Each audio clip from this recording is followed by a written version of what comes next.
दोस्तों, क्या आप कल्पना कर सकते हैं कि एक वैश्विक सम्मेलन जहां दुनिया के बड़े नेता और टेक दिग्गज इकट्ठे हों, लेकिन पहले ही दिन लंबी कतारें, भीड़ का अफरा तफरी और घंटों का इंतजार? जी हां, भारत का एआई इम्पैक्ट समिट 2026 जो सफलता की ऊंचाइयों को छूने का दावा कर रहा है, लेकिन शुरुआत में ही केओस की चपेट में आ गया।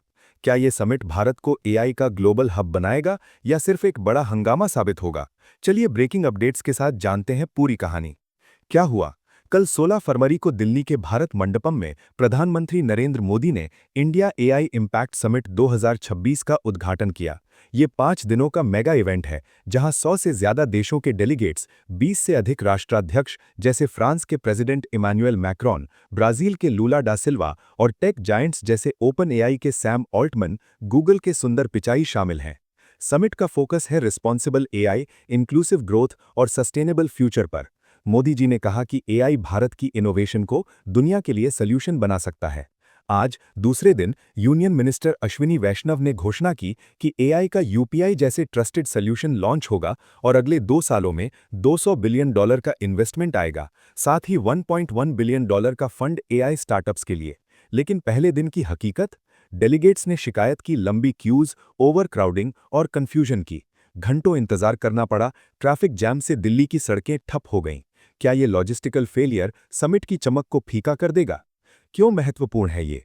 भारत ग्लोबल साउथ का पहला बड़ा एआई समिट होस्ट कर रहा है। ये न सिर्फ एआई गवर्नेंस का रोडमैप बनाएगा, बल्कि भारत को एआई हब के रूप में स्थापित करेगा। 600 स्टार्टअप्स का एक्सपो, 13 कंट्री पवेलियंस, ये दिखाता है कि एआई कैसे हेल्थ केयर, एजुकेशन और जॉब्स को ट्रांसफॉर्म कर सकता है। उदाहरण के लिए, आज के सेशंस में एआई पावर्ड हेल्थ केयर पर चर्चा हुई, जो डायग्नोस्टिक्स को तेज और अफोर्डेबल बनाएगा। लेकिन सवाल ये है कि क्या ये इन्वेस्टमेंट्स आम आदमी तक पहुंचेगी या सिर्फ बड़े प्लेयर्स का खेल बनेगी? क्या एआई जॉब्स छीनेगा या नए अवसर देगा? ये सोचने वाली बात है, जो दर्शकों को आगे देखने पर मजबूर कर देगी। पब्लिक रिएक्शन और इम्पैक्ट? सोशल मीडिया पर मिली-जुली प्रतिक्रियाएं। कुछ स्टार्टअप फाउंडर्स उत्साहित हैं, जैसे एक ने कहा कि पीएम से मिलना लाइफ चेंजिंग था। लेकिन कई डेलीगेट्स नाराज। बीबीसी की रिपोर्ट में कहा गया कि भीड़ से घंटों इंतजार हुआ। दिल्ली वासियों को ट्रैफिक से परेशानी, जिससे रोजमर्रा की जिंदगी प्रभावित। फिर भी समिट एआई के पॉजिटिव इम्पैक्ट पर फोकस कर रहा है, जैसे सोशल इक्विटी और एथिकल गवर्नेंस। क्या ये केओस समिट की सक्सेस को ओवरशैडो कर देगा या भारत की रेजिलियंस इसे टर्न अराउंड करेगी?